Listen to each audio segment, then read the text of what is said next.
ఆంధ్రజ్యోతి పత్రిక జగన్మోహన్ రెడ్డి గారి మీద ఒక ఆర్టికల్ రాసింది.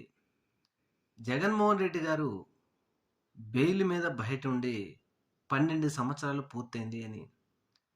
సరే, జగన్మోహన్ రెడ్డి గారి మీద ఈ వార్త రాశారు. మరి తన అనునయులంటి వారి మీద బెయిల్ మీద ఉండి 2 సంవత్సరాల నుంచి ఉన్నారు, 2 సంవత్సరాలు పూర్తయింది అని రాయగలరా అంటే రాయరు.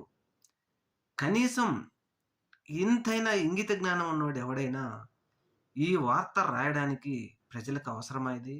రాష్ట్ర ప్రజలకు సమస్యలు లేవా? రైతులకు సమస్యలు లేవా? విద్యార్థులకు సమస్యలు లేవా? ప్రభుత్వ ఉద్యోగులకు సమస్యలు లేవా?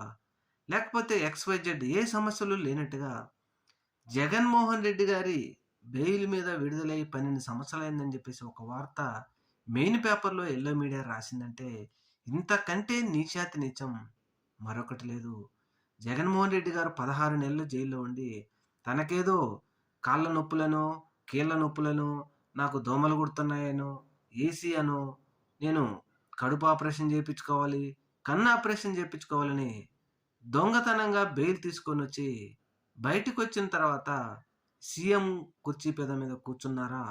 కూర్చోలేదు కదా జగన్మోహన్ రెడ్డి అంటూ ఇప్పుడు విపరీతంగా వైఎస్ఆర్సీపీ పార్టీ అభిమానులు, జగన్మోహన్ రెడ్డి గారి అభిమానులు ఆంధ్రజ్యోతి ఏబిఎన్ రాధాకృష్ణను ప్రశ్నిస్తూ ఉన్నారు ఈయన రాసిన ఆర్టికల్ మీద.